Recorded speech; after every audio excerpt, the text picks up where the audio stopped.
Ocala, Florida. I am in Memphis, Tennessee. Not as cold today, but man, we got a hot show for you today. Always an honor and a privilege to have Mr. College Football Tony Barnhart. Are you not going to reference? Look at my cup, dude. What, NCAA Final Four? Yeah, I love that. 1986. That's a big year. That was the year that the next week is when, Jack Nicklaus walked up the fairway in 1986, and yes, sir, became famous. Hey, take a picture with your phone. 1986. What do you mean walked up the fairway in 1986? Yeah, that was when he won the Masters. Yeah, Jack Nicklaus. Which time? Yeah, the one that everybody, his last one. Yeah, he was. Yeah, I think we were there. We'll ask Buddy about it one day. That was huge. Hey, take a picture with your phone of the QR code. We're live on Facebook, Twitter, YouTube, 8 channels simultaneously. We share reels. Our intern Oakley is out with finals today, but he's going to start helping us with Instagram. He is on board. Project Instagram, PI. Look, Tony Barnhart, Mr. College Football, batting in the leadoff position, followed up by Dudley Dawson inside Arkansas, and Vince Ferrara up on the hill, 99.1, the sports animal in Knoxville. Always love talking college football with Tony, and What's happening? Can't get any better. I dropped my Roman. What happened? My Roman Harper football. Stand by. What do you Roman Harper football? Is this like your good luck charm? Is this like not stepping on the foul line when you're running out? I bought it at the auction at the Touchdown Club, and they auctioned it off. Oh. The money goes to LeBonner Children's Hospital, and Roman was awesome, and Tony. Both of them are kind enough to share their time with us. But let's get started, man, with Tony Barnhart. Tony, 50 years and counting.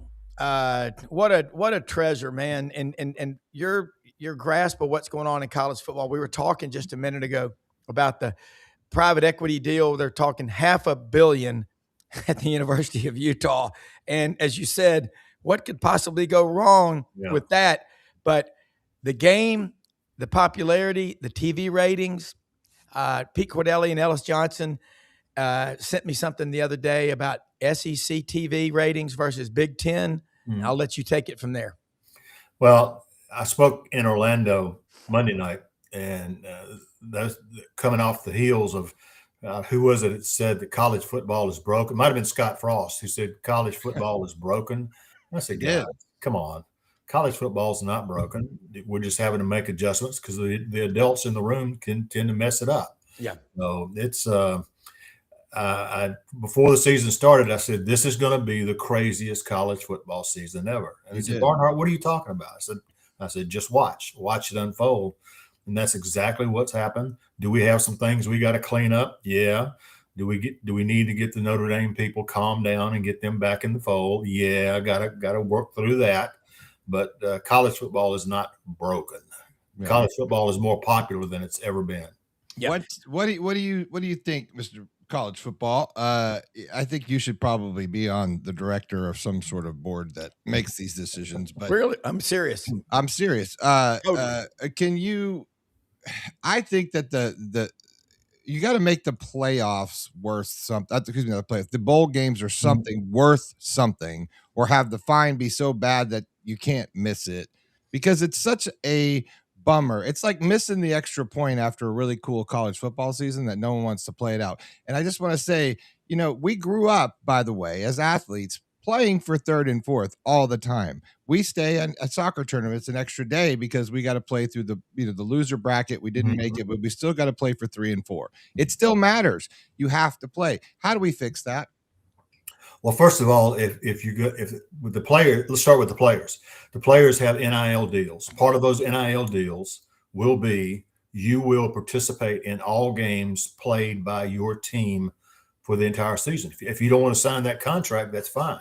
But that, to me, that's where it's got to start. And schools are doing one of the schools one of the conferences they are fining their teams like $500,000, something like that. Big 12, yeah. Big 12, that's it. And so I think that's where everybody has an obligation. If you're going to be a part of this enterprise we call college football, if you're going to play, if you don't want to be a part of that, God bless you. Go do something else. But if you're going to play, You don't say, well, I'm only going to play when I want to. Well, no, that's not the way it works.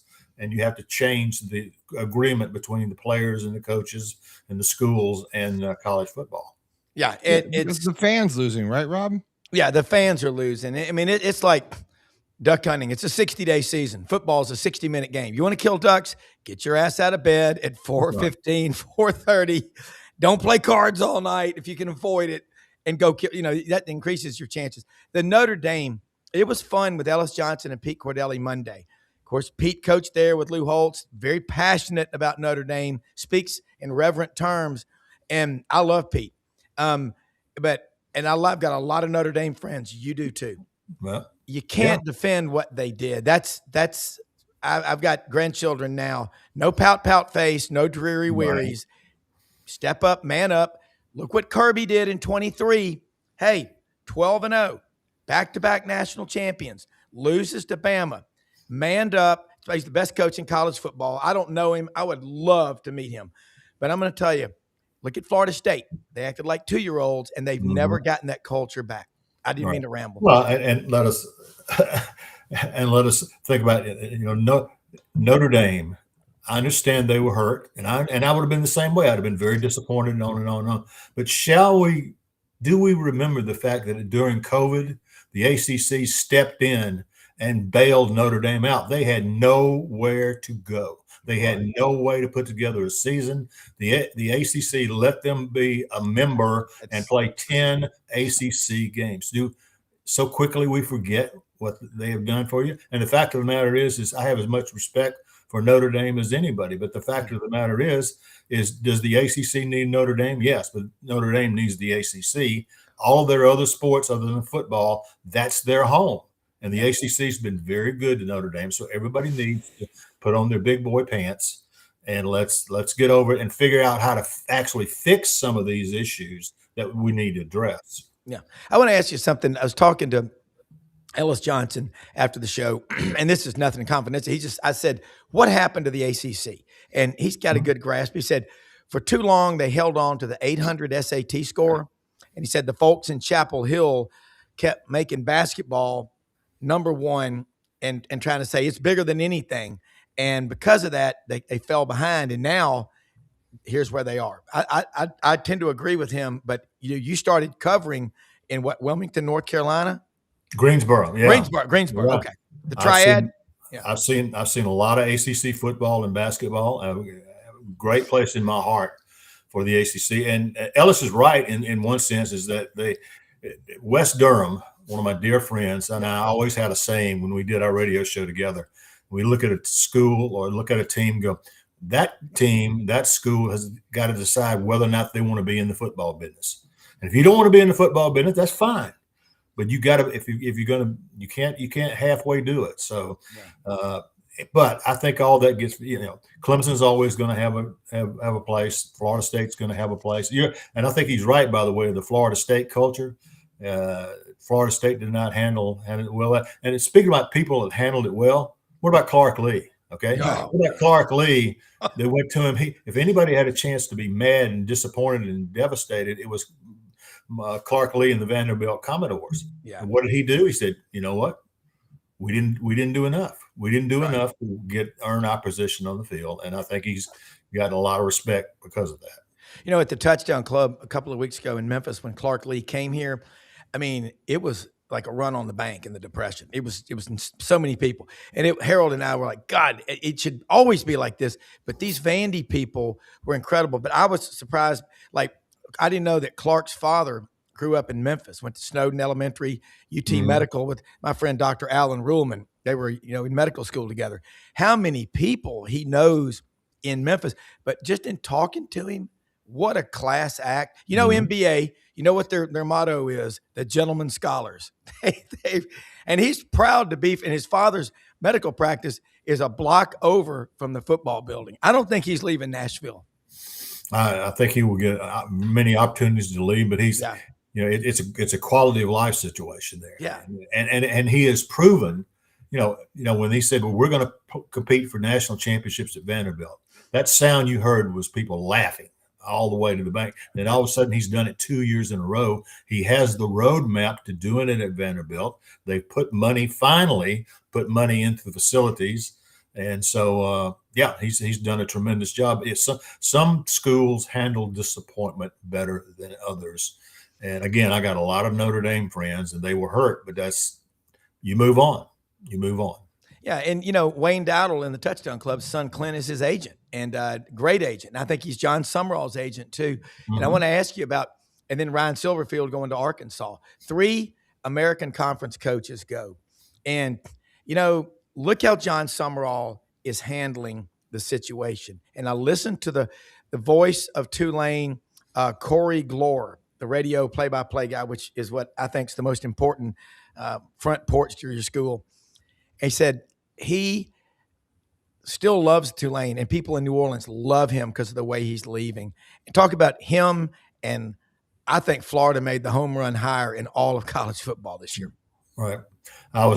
When I was in Orlando Monday night, I got asked about that. I said, I thought he gave the University of Florida a 4-hour commercial in that conference championship game, and came across very well. And I talked to a lot of Florida people, and they were happy. They said we learned more from Summerall and his 2-hour press conference than we did in 3 years with the other guy. So they were Florida fans were very impressed. Yeah. And I like the way you said that. I mean, nobody has anything personally against Billy Napier. It's just the 4 years he was at Florida, you look at the resources they have, they should have done better. And I also thought it was pretty cool. The final question in his press conference was Buddy Martin, Madras short sleeve, Madras plaid shirt. I mean, just classic Buddy, about how he handled his football career coming to an end due to injury. I thought that was really powerful. Well, it is powerful stuff, and I think all those coaches that got hired are going to be happy with they're going to be happy with the results. Summerall's very, very impressive. The fit at Memphis, that's a fit. Yeah. And this at Auburn, that's a fit. Yeah. So I think, although the only thing is, we're going to need name tags at SEC Media Days in July. So. Yeah, a depth chart. It's going to be. I mean, that's a positive, because although this is the 50th year, you're going to be at Media Days. That means college football is in good hands. All right, next question I want to ask you about is Texas A&M. You know R.C. Slocum, and when I'm talking to you or Buddy Martin, it's the history of college football live. And I look at their record, and people say, well, A&M, 7 of their 7-1 in the conference were against the bottom 8 teams in the league. That doesn't mean A&M's not good. What do you think happens with them and Miami? Well, that's going to be fun, because Miami has gotten better and better and better, and that's good. That's good. It's good for Miami to be this. I like the way that Miami is playing right now. Now, Texas A&M is going to have to step it up a notch, but I like the way Miami's playing right now. But again, what we've always learned, guys, is the gap between the SEC and everybody else. We look at it and the gap between Texas A&M and Miami may be better than we think it is, because we haven't seen them play each other. Yeah. So I like Miami in that game right now, but we'll see. Yeah, and it's amazing too. Look over at the ACC, Duke. The last time I remember in 1979, Georgia was like 6-3, and they almost were going to go to the SEC, to the Sugar Bowl. In 1979, They would have been 6-5. Auburn ended up winning the game.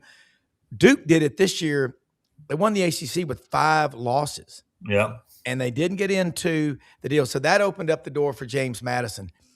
All I can say is, if I'm a coach, I want the James Madison job, because Kurt Cignetti and the guy they got now, he's gone, and Billy Napier's going there. You ever been to Harrisonburg, Virginia? I have not been to Harrisonburg, Virginia, but I'm familiar with James Madison. Yeah. A friend of mine by the name of Mickey Matthews used to be the coach there. Yeah. He worked for Jim Donnan. And there's another subject right there. What are we going to do with the group of 5? Okay. Yeah. It never occurred to them, at least I don't think it did. It never occurred to them.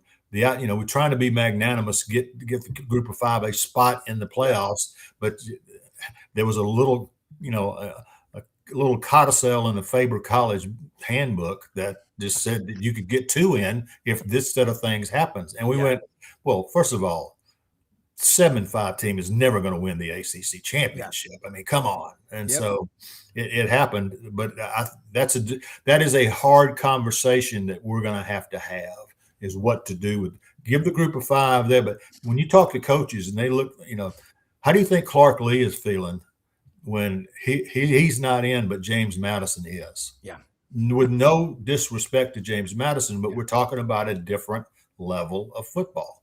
And the coaches don't understand why are you putting 2 of those teams in? So again, in the offseason, that's a hard conversation we're going to have.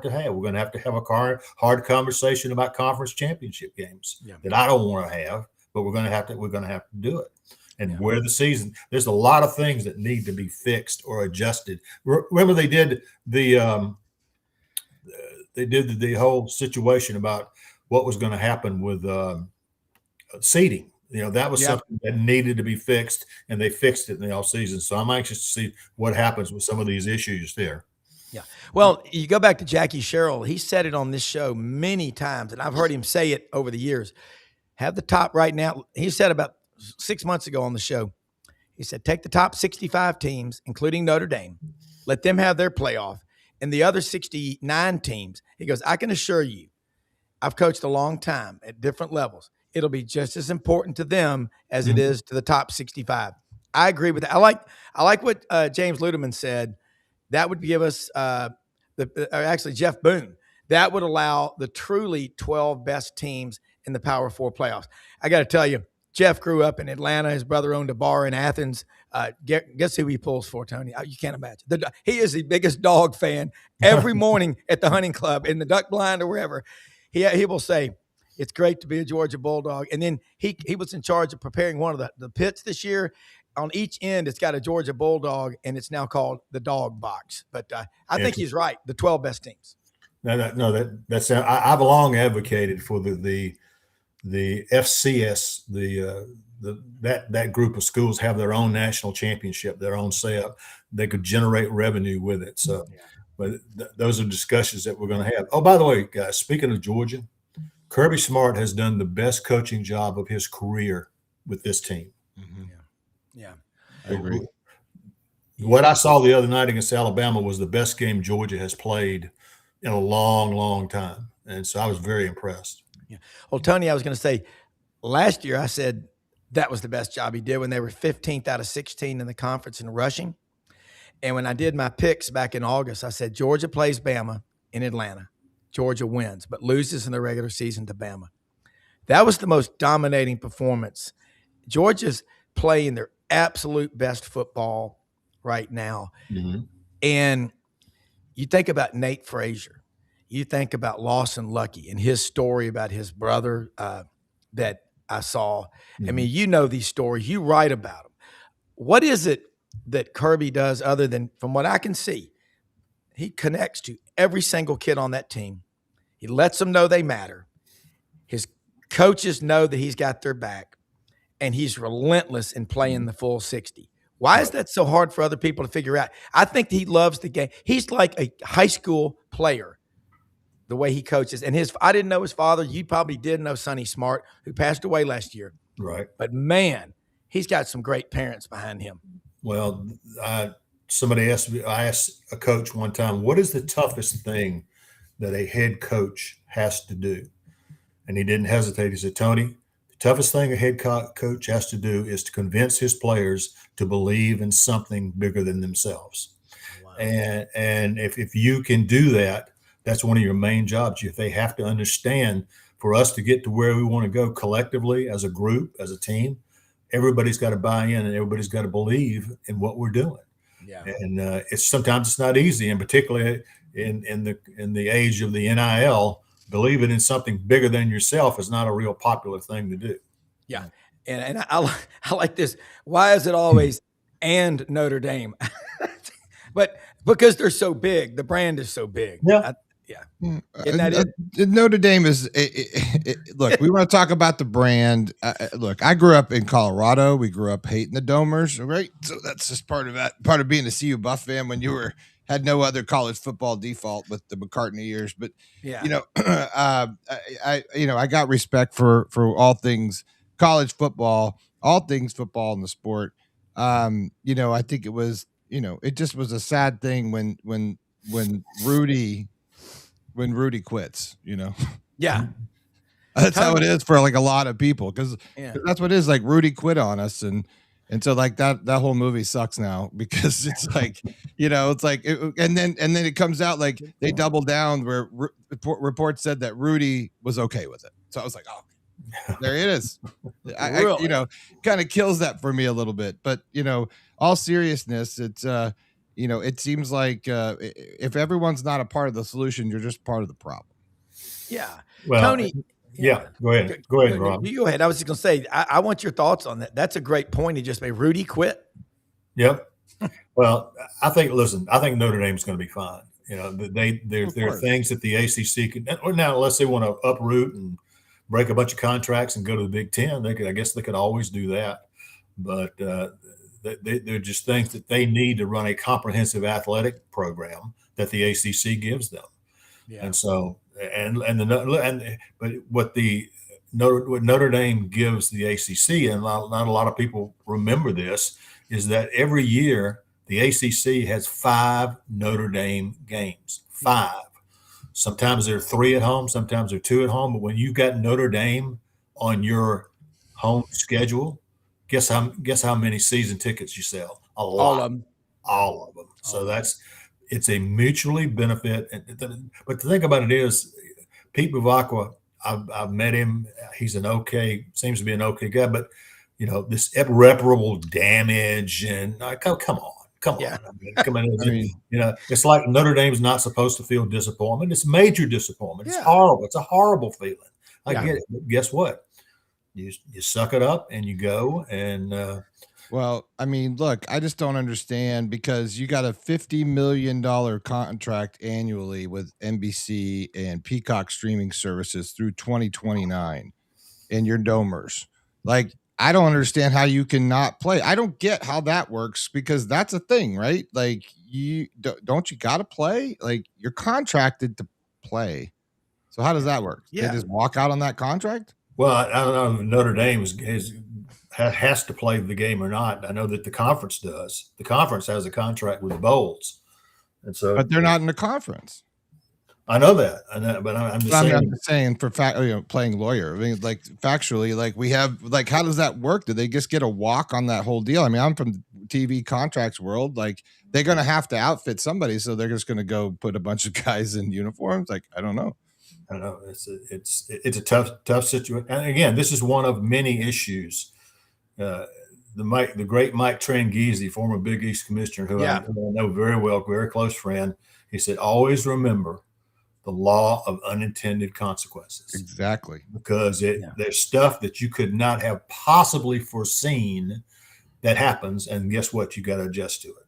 All right, Tony, speaking of things you could have not possibly foreseen, Vanderbilt fans being disappointed they didn't make the college football playoff. I mean, that's up there. Right. Indiana, number 1 in football. Again, 10 years ago, we're at O'Malley's, you and I and Brenden, having a road soda out there on the deck, watching the river and the falls in Athens, going, in 2025, Indiana's going to be the number 1 football team in the country. Vanderbilt's going to be disappointed that they didn't make the playoff. And Diego Pavia, this kid that comes from Mexico State, junior college. And Lane Kiffin will be the hottest coach in the history of college football all time. And all of a sudden we'll anoint him as God of all and the best coach ever. And we're going to pay him the most money, and we're all going to chase him like he's the hottest girl. And ever. are you going to New York with, can Diego pull it off? I think it's going to be tough because Mendoza's had such a great year. And it's just one of those situations. But isn't it great that he's there? There's never been a Vanderbilt player at the Heisman Award. Okay, so I think it's great. I think he'll fare well, because if you saw the guy play, it's like, man, this is fun. It is fun watching that guy play. So I would say Mendoza is probably going to win, but isn't it great for Vanderbilt and great for the SEC that he's in New York? Yeah, it really is. And The cool thing about him is how much he loves playing the game. I'm sure he's getting NIL money, but it's all about being a great teammate to him. If you had a chance to sit down and talk to him, because that would be the story, the lead story for the nation if you did that. Well, what I decided to do as the season sort of progressed, I said, I'm going to wait until this season is over, and then I'm going to sit down with Diego, and so that we have the whole year to reflect upon. Yep. And of course, that will be in the book. Yeah. Tony, look, I know you got a big day. Dudley Dawson, Inside Arkansas, is one of our great guests every week, a huge part of this show. Dudley, I don't know if you've met Tony before, but Mr. College Football, I absolutely love what you just said. When you write this book, and please, we will promote it every way possible on this show and every link that we have, because it's the link to the past, the present, and the future that makes college football so special. And it's Ivan Mazel's great quote. I got to always give it credit. The love of the laundry is what has carried college football this far. Absolutely. I had a long conversation with Pat Dye Jr. earlier this week. Man, oh man, was that fun. I love that guy. There's a story that I heard about it. I seen it. I chased it down. I asked Pat Dye about it. I'll simply tease you with this.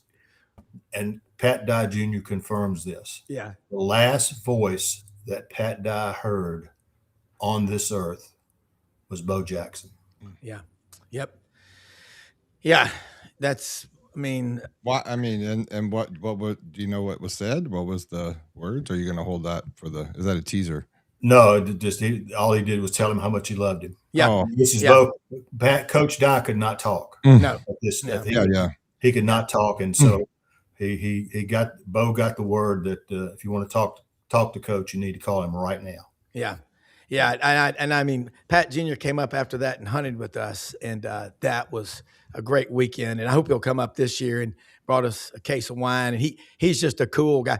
Tony, one of the greatest thing is he pulls up to work in the morning there in Buckhead, right down the street from a lot of my friends. And sometimes he goes, I get out of my car, Rob, and Francis Tarkington's in the car next to me. He told me that. Better than that. He said, you'll never believe who parks next to me every day. You cannot get better. Tony, let people know how they can follow you, keep up with all your great work, and we'll get you on again before in the next couple of weeks if you can. But cannot ever thank you enough for sharing your time with us, but also the hard work. As your mom said, 50 is a great number, but let's keep going, please. Because well, it's been a whole lot of fun this year. I haven't written a whole lot, but that was by design. And this year has been about gathering material and going to college. You talk about R.C. Slocum. Yeah. I was in R.C. Slocum's house.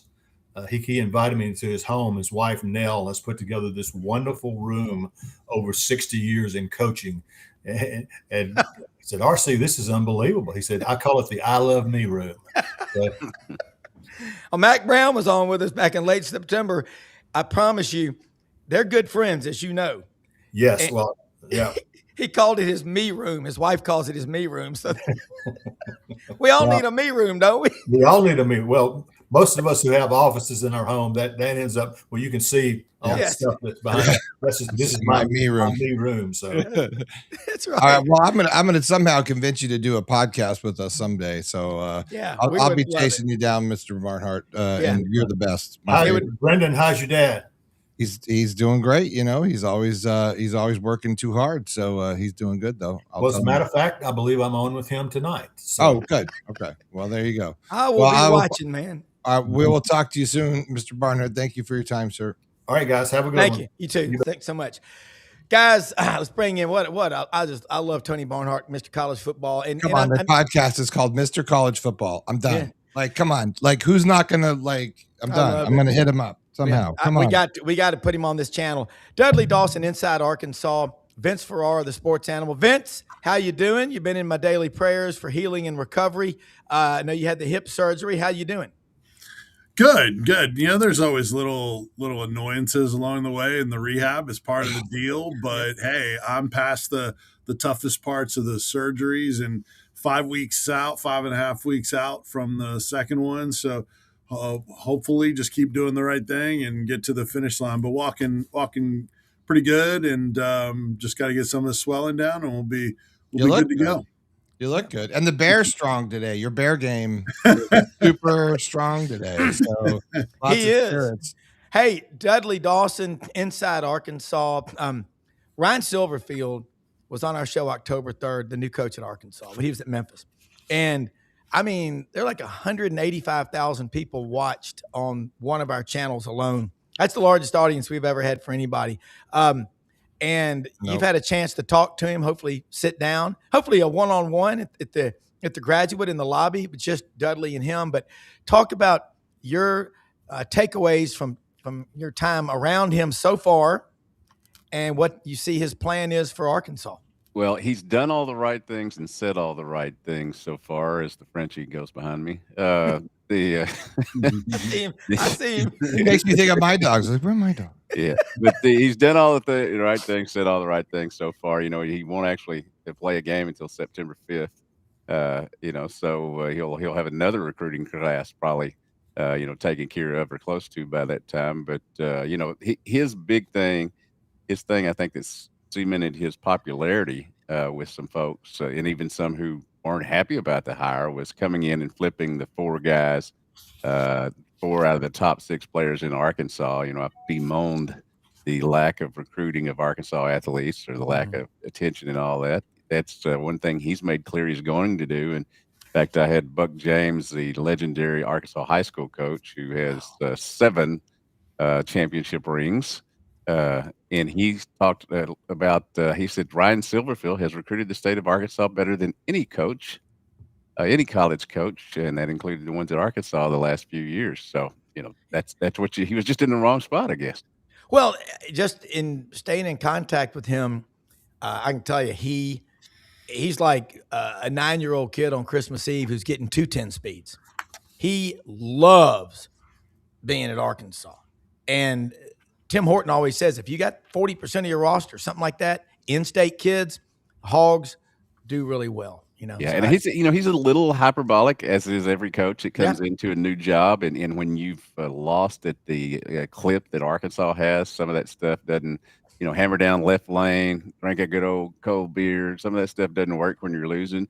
Yeah. But like I said, the recruiting has done him well so far, and you know, he's not going to lose a game till September 5th for sure. Yeah, well, nobody's going to. In fact, they go to Utah the second week of the season. He goes to Utah, and their $500 million NIL thing, I guess. Yeah, private equity scary. And what, as Tony Barnhart said, what could possibly go wrong? And the cool thing is, Ryan Silverfield started coaching when he was 18 years old. He's been doing it 26 years, 8 years in the NFL. It's wild. All right, Vince, I saw and heard, we all did the news yesterday, Tim Banks out as defensive coordinator, like less than a year after he signed his contract extension. Is that the first coach Josh Heupel has fired? People keep saying that. I mean, I don't know what you read from that. Maybe people just love being on his staff. Well, yeah, part of the turnaround from the mess that he took over was the stability largely in the coaching staff. Yeah. And yeah, he has not at either of his 2 head coaching stops, UCF or Tennessee, from what we've been able to find, he has not fired a coach. You've had guys leave for other opportunities, whether it's the NFL or, greater opportunities in moving up the ladder, but not on, not being fired. So you wondered whether Josh Heupel would make that move, but the urgency of what happened this year and the intense drop off of what they did, they weren't very good on defense in 2022, despite the fact that their statistics improved from the year before, his first year, and the first year under Heupel. Got better, but man, in some of those big games, I mean, 63 points and just, against South Carolina and Alabama, I mean, tons of yards given up. So 2022, they were not very good. A lot of room to improve. They were much better in 2023 and one of the best in the league in the country in 2024. Yeah. But the drop-off this year was so definitive. Precipitous. It was. And not having their 2 starting corners, having other guys injured throughout the year, including on their D-line.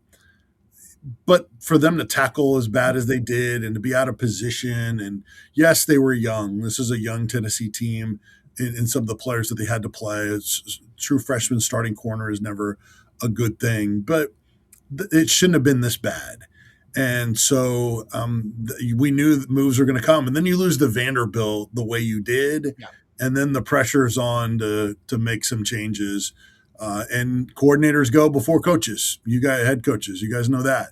And I'm not saying Josh Heupel's on the hot seat, but I think it's a different level of urgency that, hey, we need to take this program to another level. And they'll spend the money to do it, and it's a big hire. And then the question is do you bring someone in and let them control all of the staff on defense, or do they need to agree with your philosophy and you like them, but they need to kind of blend in with what you want to do? That's an interesting part of who they might be able to try to bring in here to run this defense. Vince, I'm going to ask this question first to you and then to Dudley. Are we shifting toward team owners like Jerry Jones? The Haslam family owns Tennessee football. Whoever owns Arkansas, because this private equity deal at Utah, $500 million. If you know anything about private equity, they're not purely altruistic in their motives.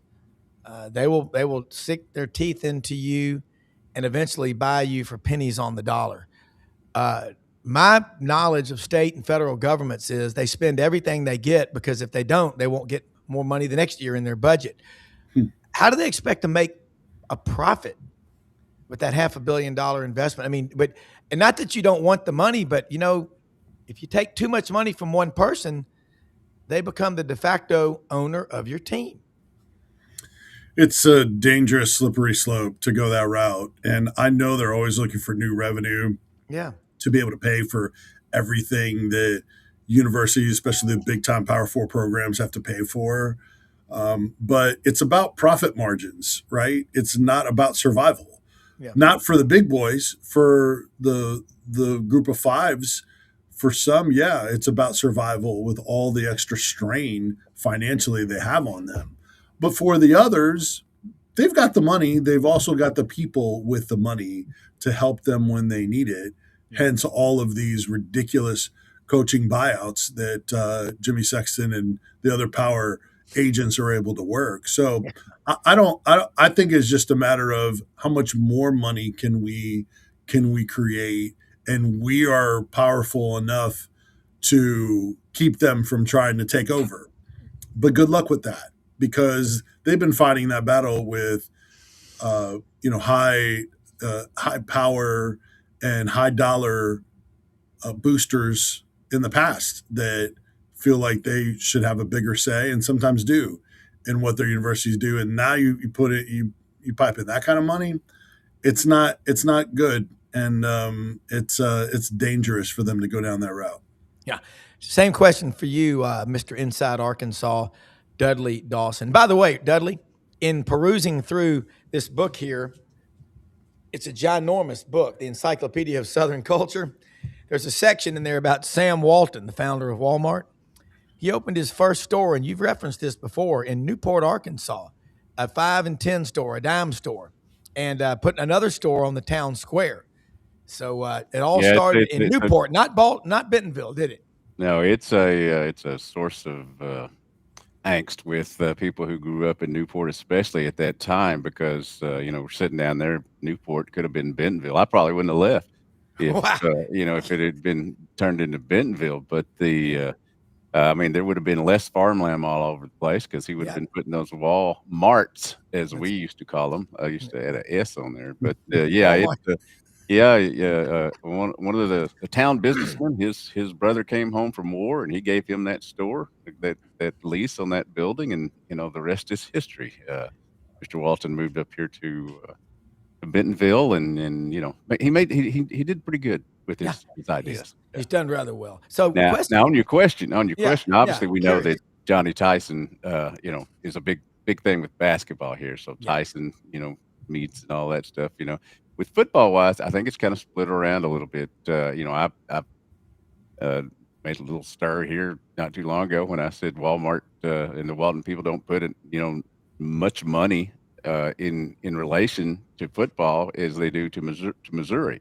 A lot of them graduated from Missouri, but that's just the way it is. They certainly put money into the athletic program here. You can see Yeah. that with their logos and all that, but it's not the amount that you would think. Uh, and then with baseball, it's there's the walkers. There are several people in the different sports that that they're going to go to when it's time to go for money or when it's time to go, find a head coach. Kevin Scanlon, the former quarterback here, Yeah. who works with Stevens Incorporated, Yep. was part of the part of the 3-man decision making process on getting a head coach here. So there's a lot of things that go around there.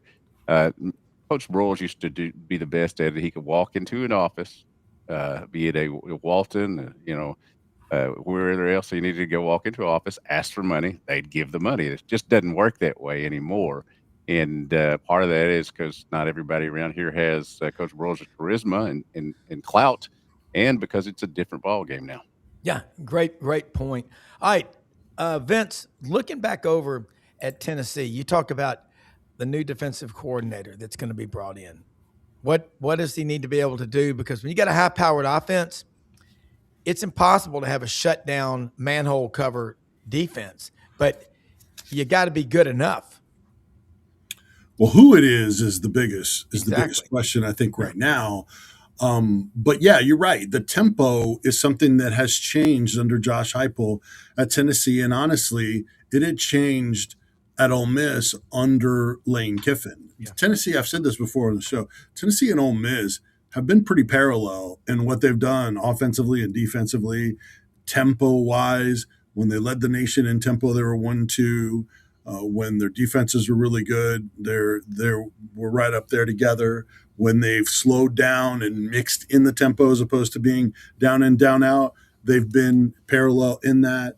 And I think that is what the evolved way of Tennessee's offense is that you can't sustain with the tempo in this league, with the defensive linemen that you have, with the schemes that you have, and the fact that if you aren't staying on the field, you're putting your defense back out on the field frequently. And when Tennessee would go through their lulls offensively, have their defense right back out there, and they paid the price at times. And that's not even doing it down in, down out. Yeah. So I think you're gonna see teams that run tempo like Tennessee and Ole Miss not do it at breakneck speeds every play to protect their defense and be able to be good on that side of the ball, and then obviously draw in elite level defense. Defensive coordinators aren't crazy about being right back on the field potentially that quickly, unless you're scoring 50 plus points against the best teams. So I think that the tempo is something that is not as big of a problem as it used to be at Tennessee. And I think they want someone that's already called plays defensively, not someone that is going to learn on the job, as Brent Hubbs phrased it when he joined us earlier this week. This isn't a job for someone that's been a co-DC that's never called defensive plays. Yeah. So I think they want that experience. And then, Ryan Walters at Washington is the name that's probably talked about the most. He commented saying that at this point it's a rumor. I understand the connections because he has connections to Heupel, worked with him in Missouri and Oklahoma. And then he's had really good defenses at Washington too. So that makes a lot of sense. It checks a lot of the boxes. Yeah. But there's other guys like Jim Knowles that are really accomplished. Tavares Robinson at Georgia is a guy with a ton of experience, but hasn't run his own defense. Yeah. Kirby Smart famously said after the SEC championship game, "That's Glenn Schumann's defense, not my defense." Yeah. So if it's not Kirby Smart's defense and it's Glenn Schumann's, it's not Tavares Robinson's defense. But he's still a guy that has a lot of SEC experience. So there's a lot more names that have been thrown out there, but Tennessee is going to pay. Chris Lowe said it. They're going to pay, and they're going to probably do something pretty quickly. Yeah. Let me piggyback on that a little bit. One of the things that you were just talking about money in the earlier question. One of the things that came out of the press conference with Hunter Yurchek when he was announcing Ryan Silverfield was that Arkansas boosters or the school had had talked about moving some money around, and the boosters were going to give some. They had made a commitment, but a lot of people thought, well, wait a minute now. And he said they would be in the upper half of the SEC in terms of money funding into the program. But everybody was listening real close. He didn't say it was there yet. He said they had committed it. Now, until they go and pick it up and put it in the bank, some of us here are wondering, is this really going to happen? But, that's what he put out there. Yeah. Well, what about the staff at Arkansas? Ryan Silverfield. Ron Roberts coming up there as the DC. Yeah, and he was a guy that almost was here under Coach Pittman. They continued for a while before T. Will came in here, and I thought did a really good job until this year when, as we've made clear, I think that they put all the money on offense and didn't go out and spend enough money for defense. But obviously he's bringing in his offensive coordinator. It looks to me like a very nice staff. It's one of those things that you really have to study. A lot of these guys have been at a lot of different places, and there are a lot of different schemes. One thing, and I'm all into coaching. You got to have the coaching, but you got to go out and get the players. So I'm interested to see how this staff is going to recruit the 2027 recruiting class. That you basically, once January comes around, as soon as you get done with the transfer portal, you got to get right on getting 2027 guys up here to see the campus, to visit, to get commitments. The process is so sped up these days. So that's what I'm probably interested more to see how these guys are going to recruit, because you can look in their background and see that they've had good defenses or they've had good players. Now we'll see how it goes up here. It's, they need some luck up here in turning things around, and they got it that first day he was on campus with those 4 guys that flipped. Well, you go back. Remember media guides? We all are old enough to remember them. And Texas. There's exactly. Then on that bottom row. Texas had one about like your cell phone would fit in your back pocket. Now, Auburn and Alabama would have these books like the Encyclopedia of Southern Culture. Look at that thing. It's like the book of physics. But, looking at the 2016 media guide for the University of Memphis football team, head coach Mike Norvell, assistant coach, defensive coordinator Chris Ball, went on to be head coach at University of Northern Arizona. Another offensive coach, Kenny Dillingham, now at Arizona State. Another one, Ryan Silverfield, offensive line coach, coached Memphis, now at Arkansas. Outside linebacker coach, Dan Lanning, now at Oregon. He's pretty good here. Yeah, it's a pretty good coaching tree. Norvell should have never allowed 31 guys to quit on him because he lost his culture, he lost his locker room, and he lost the laundry. They're going to have to burn it to the ground and it's a tear down, and start over. Because I thought about not showing up for the show this morning, but that's not how Bill Keaty taught me, and so that's right. I made sure I'm glad you did complete the season. And those, you know how much I talk about the 43 to 86 or whatever it is, 45 to 86. Yeah, those guys want to play. Yeah. Even if the starters didn't, Love and all those guys, and they may have, some adults are making a decision there, but I decided to show up and keep my commitment because that's the way things are supposed to happen. That's right. And Vince, what time did you get up this morning? Eastern time. Eastern 5. I hit snooze a few extra times, but still got to work on time. So 4 o'clock, Dudley and mine's time. Yeah. What we call DHT, duck hunting time. Okay. A lot of sausage biscuits eating that time of morning. I'm going to write a book on it. My famous heat lamp food during duck season. What I'm curious about is what is different in those 2 mugs that you've been swigging out of. You have 2 different things you had going on. I ran out of coffee. The other one is Bucky's ice cold water. No, I want to know a little bit about this too, because I think you're full of years, my friend. No, and I don't think. First of all, you talk about the gummies a little bit too much. All right, let's just get there. We're going to have a little intervention. Yeah. All right. I'm out of energy. All of us are here to talk to you about something. Right? Sorry, We've Rob. watched your decline. Yeah, we've noticed. We've We've noticed. noted it. And No, Robert, I'm just I so just want you to excited. know something. I love you. Even though Auburn sucks, I love Yes, you. it's been a Okay? rough 5 years. And Yeah. I know you've been drinking with Hugh Freeze playing golf. I understand you developed a habit. It's okay. It's just, hey, no, I tell you one thing. I get so excited doing this show because I got Brenden, best producer on the planet, and then the best guest, and blessed beyond belief the people that watch this show. I'm really excited though about what's happening in college football with these new coaches that have come into the league. We got some young, energetic, just 4 o'clockers, man. They're in the office at 4:15. Vince, Nice deflection when we were speaking about you. I know, dude. Can we talk about is this your addiction talking? Yeah, here we go. Which mug is going? Because you never really told us what's in what. This was coffee, but I ran out of it. Shadrack's coffee, I might add, out of Jonesboro, the hazelnut. They got one called Jamaican Me Crazy, another one's Southern Pecan. And then we made eggnog the other night. It was He's really doing good. it again, guys. They've got Screwball. It's a peanut butter flavored bourbon. It's 40 proof. But we made eggnog the other night, and I found, Audrey says, "Where's some bourbon?" I found it. It was called Ancient Ages Kentucky Whiskey. I'm like, it has to be a good brand, or someone wouldn't have left it here.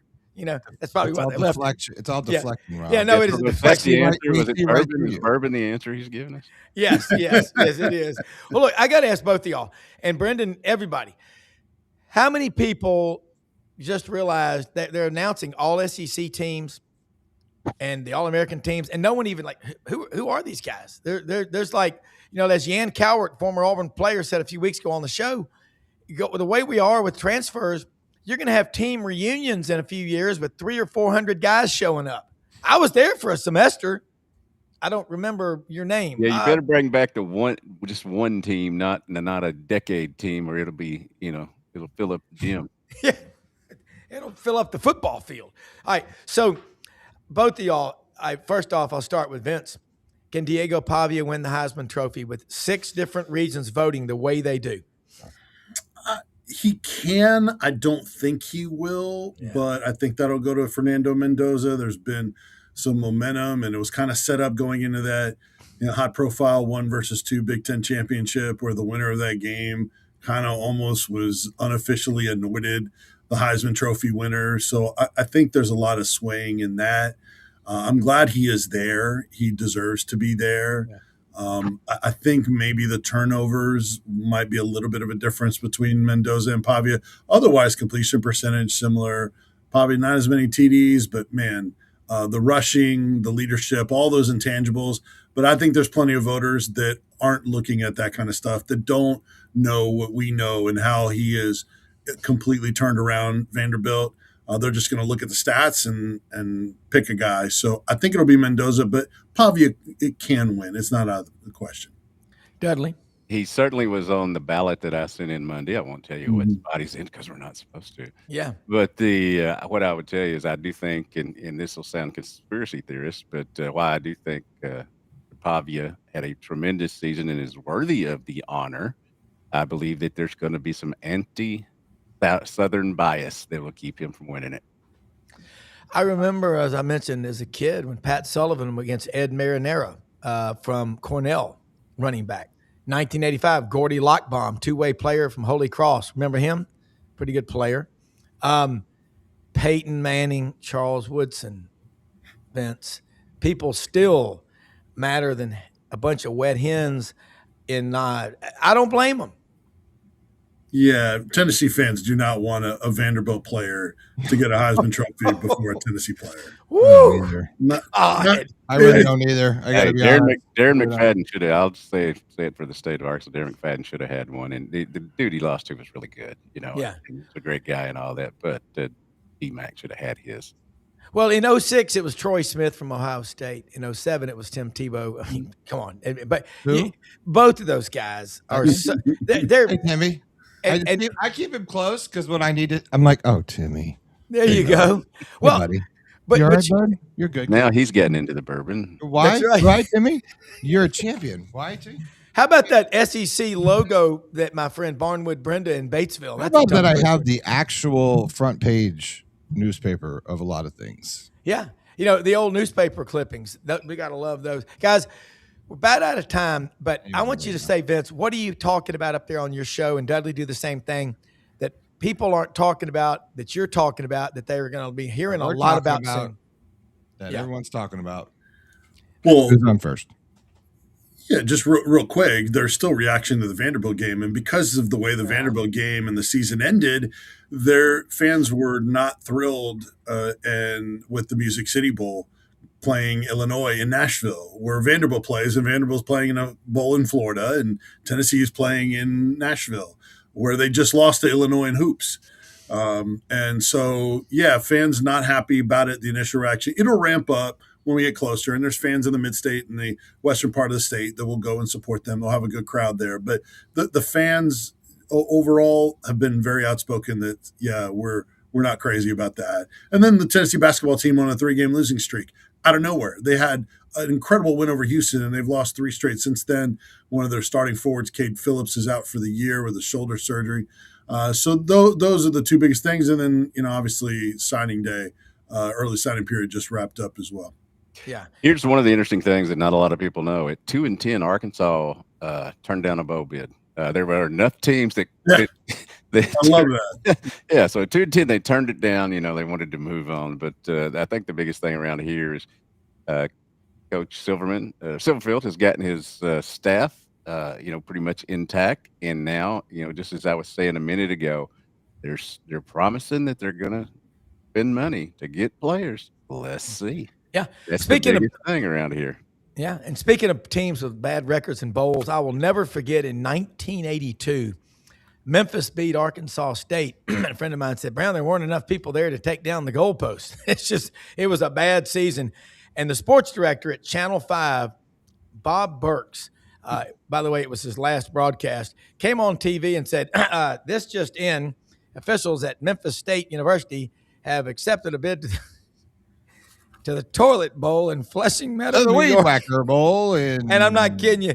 As soon as the show ended, friend of mine said they fired him before he was off the set. It was like, holy cow. But now teams are getting asked to come to bowls. You know what? The way things are going, if teams opt out the way they're doing, quit, don't play, say, we don't want to play the bowl game, that's going to happen. Guys, awesome. First it was players, then it was teams, then it's going to be bowls. We're just going to opt out. Yeah, they're going to have I want to go the Smoke the Bowl. Yeah. I love the bowls. Guys, thank y'all so much. Merry Christmas, and we'll see you next week. We will start talking about basketball because it's a big deal bouncing around right now. But thank y'all so much for joining us, okay? Appreciate it, guys. You bet. Landers Ford, folks, they're open every day of the week except Sunday. As they said it, Sags Big and Tall shop in West Memphis for 100 years today means more than $1. They're open. Service department will pick you up at home, round trip transportation. And they ask for Brad Bellamy, the general manager, walk you through the process. It can be complicated, but they can make it simple. And they've got all the vehicles out there. Wait, I agree, Rob. I just we're going to run a little bit longer today, but I wanted to talk to you a little bit more in depth about LSU. What's happening with Ole Miss? Some of the conversations that seem to be going around that's not going around. Guys now, assistant coaches jumping back. I know from Kiffin's staff now going back to coach for the game. To me, it's sort of fascinating, and I was wondering if you could just kind of frame that up for us really quick before we end the show today. Well, what you got going on is the offensive coaches were all told, if you're not on the plane tomorrow morning, November 30th, then you may not have a job at LSU. So you got Joe Judge, the quarterback coach, who was at one time coach of the New York Giants there, Charlie Weiss Jr., all these guys that are wanting to take Ole Miss. Pete Golding, the defensive coordinator, is like the second highest paid DC in the country behind the guy at Ohio State. But they're trying to piece it together. And Lane Kiffin is now we're going to find out in the next day or two. I think Yancey mentioned it yesterday about Trinidad Chambliss. Is he going to stick around? Is he going to go to LSU? Lane Kiffin needs to stop this stuff. It's not good. And what's happening at Ole Miss is you're going to have enough of the coaches come back, because Kiffin gets a $1 million bonus from LSU if Ole Miss wins the national championship, and it's still $1 million. But I think how does that look though? They go. What if they go off and they run the table with Lane not there? How good does Lane feel? For LSU fans are going to start to realize that what he did to Ole Miss, he'll do to them eventually. And I think that the other day, one of our guests mentioned that Ryan McGee was really, kind of, used by Kiffin in that Netflix thing. Oh, look at me. Hey, when someone starts telling me what a great person they are, man, my back's up against the wall. Cause I'm kind of like, what are you trying to blank me out of? I'm sorry. I'm going to. Yeah. And I've done it. I used to own a production company and worked in sports TV for a long time, making a lot of 30 for 30 style stuff. Yeah. Let me tell you, when I watched that, I was like, oh man, they are laying it on thick. Yeah. And the producer was like, well, we're gonna pull at some heartstrings, and that's unfortunately what you get sometimes. Correct. You just nailed it. We're gonna try to pull some heartstrings. Hey, tell the truth. Yeah. And show people for what they are. But as far as Ole Miss goes, because you have a responsibility to frame that in a way that people can understand. Yeah, he's a comeback story, but they didn't really come back, and you know what I mean? Like it was sort of empty. Yeah. Well, I had some friends. Our story and arcing and all that stuff. It was an empty storyline to me, watching go, oh, okay. So like all of a sudden you're like not Lane Kiffin anymore. Okay. His ex-wife came back to be with their children, not to be with him. And that I had some friends that, trust me, I'm not even going to go there. They know the truth on that. And I sat there in their house. They you know what? LSU, good luck. I mean, hey man, they got him a hell of a coach, but leave it at that. That's why Kiffin doesn't have a lot, as Yancey said, a lot of friends and relationships in Oxford. He had really nothing to do with it. He was just there, call him a mercenary or whatever. He's a great football coach. And with LSU's resources, he should win big there for 3 or 4 years. But if he doesn't, those LSU people will eat him alive. That's the SEC in the Big Six. They don't give you 2 or 3 years. But I think Ole Miss. I just think that the shock of losing, there's some disruption, serious disruption. But Joe Judge, Charlie Weiss Jr., they're trying to work something out where they can coach because Ole Miss, they're the orphan brigade now.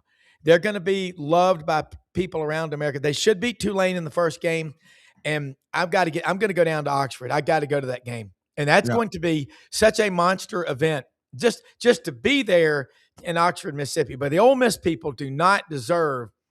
They have backed this team. I've been going to Ole Miss games for a long time.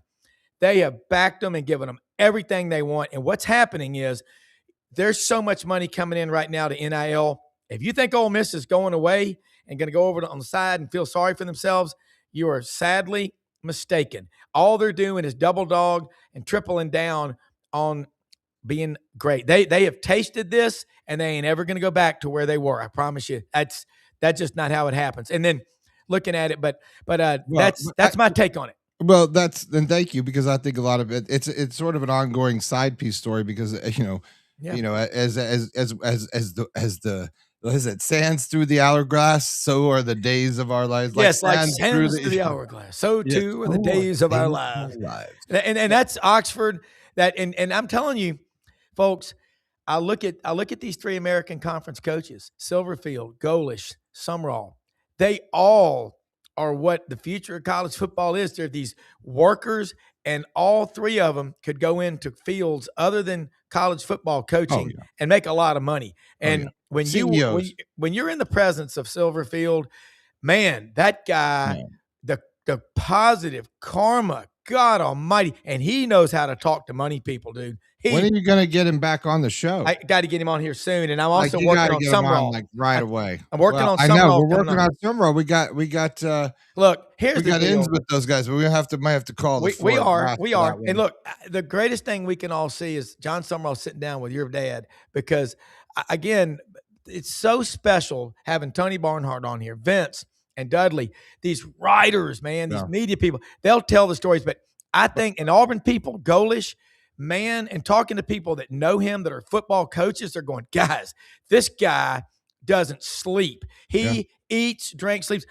Think about where he came from in Russia behind the Iron Curtain. This dude is grateful for freedom. He loves this. Oh my God, Auburn people. It's all a good story in the beginning, and then after a while, it's like, well, he's just from the corrupt, place in Russia. I think it's going to be fun to watch all these coaches because they're new breath of energy. Yeah, we got a new regime. They understand college football for what it is right now. And if you don't understand, if you don't adapt to what's happening, you're going to go the way of the kiwi bird, the dodo bird, the passenger pigeon, the ivory-billed woodpecker, the Bachman's warbler, and soon to be the Florida Black Panther. Soon to be, unfortunately, but sadly. I wanted to touch briefly as we kind of wrap up the show today, Rob, about the numbers. I'm trying to police us because we say we're going to talk about things and sometimes we don't. Yeah. So I just wanted to make sure that we talk about the ratings, which we talked about the hard numbers of what happened with the Big Ten, SEC. Yes. Sorry. Yeah. The SEC. I'm sorry. I'm multitasking at the same time. No. The SEC and the Big Ten, the TV numbers are off the charts in favor of the SEC. And it's because, quite simply, the contiguous rivalry, the states, they're all contiguous. They're connected. You brought in Texas and OU. Texas already had a built-in rivalry with OU. Texas A&M, Arkansas. That's one of the great rivalries. That's a great one. Oklahoma with Missouri, and already with Texas. And they used to play A&M in the Big 12. These rivalries like Oregon and Penn State, Ole Miss, Georgia outdrew that. And you've got big media markets. 75% of the TV sets in America reside in the footprint that is the Pac-12, the Big Ten. But we do get new matchups, which I think get people excited because we haven't seen them. When Florida played Texas for the first time, right? You got to see that stuff. I think that the opportunity to do that for the first time is cool, right? As a fan. Yeah. Like I was there for the first Florida, whatever. I think as Tony Barnhart, Mr. College Football said, there's nothing wrong with college football. No. It's going to get better and better and better. But we are just in a major change right now, and that calms me down because I get a little when somebody who's seen, like when Buddy or Tony says calm down, like it's going to be okay, like that. I think that gets me off my ledge a little bit about look, I literally at one point was a little tired, and I was like, last night I was like, are we losing college football? No, you know what? It's like alligator tears. I'm like, what's happening to my sport? Being a financial advisor in the stock and bond market since 1991, I can tell you how many times. Go back and look in 73 and 74, stock market declined 47% in a 2-year period during the Arab oil embargo. And there were articles in Newsweek, Fortune, Business Week, Time Magazine, the death of equities. The American dream is dead. 1982, the death of equities. From 82 to 87, the market increased 250% over that 5-year period. Then October 19th of 1987, the market fell 22% in one day. Hey, give me 250 over 5 years and a 22% pullback. On average, remember this, as bad as you think things are, any serious correction, 20 or 25% or more in the stock market, is always followed historically over the next 18 months by a 33% increase in the market. We're going through some crazy times right now. But if you think college football was better in the 70s than it is today, you're out of your mind, because the crowds, everything are better, the interest, and it's our job in the media to tell the stories, to get the people on here to tell the stories. You got to keep them honest, dude. Yeah, you got to keep them honest. Keep them accountable. I want to say something, and I don't want to, you know me, Rob. I'm not one to brag about anything, but I'm pretty down to earth guy. I'm probably the nicest part of my day is on the show. I go from here. I'm pretty raw human. Brutally honest, man.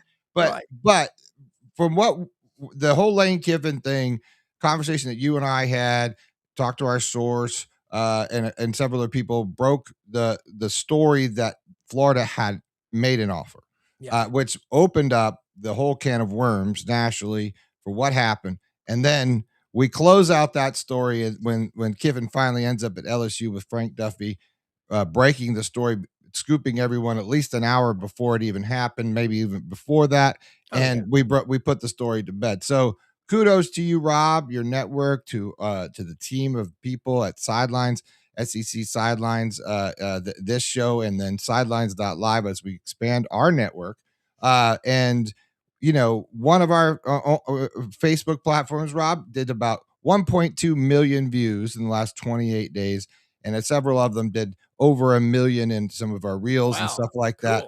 Awesome. Frank had one of our reels that did 500,000 close to views on it. So we just want to say thank you to the audience, the people. If you're new here, we got a lot of new people, a lot of new faces. Welcome. This is a network of podcasts all dedicated to talking about college football and college athletics. And we will be on 5 days a week live, but you can always catch us on YouTube, Facebook, and anywhere else. You just search SEC Sidelines. We're everywhere. But good job by you, Rob. Good job by our team. Everyone else, we don't often take a bow, but, as the executive producer, and I also am the president of GatorbaitMedia.com and Gatorbait Magazine, I get to come out and be daddy and say, good job, everybody, and great job by you. And I wanted to say thanks to the audience, and make sure you like and subscribe. And if you are interested in advertising with us, we'll have opportunities for that in the future and share some ways where you can get in touch with us. And we make that how you can be a part of what we're doing and join our team so we can continue to bring this content for you for free. Yeah. And to dovetail off of that, we're based in Memphis and Ocala, but we are regional all over the South, all over the country. And we got a lot of expats, military people. Man, it's really cool. And those of you know what I'm talking about. They're watching this right now. People deployed all over the world. I get it's messages, and Nigel finds them too. That's powerful stuff. Gives you chills thinking about it. And I'm telling you, Frank Duffy, several weeks ahead on that one. We also protect your sources, keep them anonymous, but we work.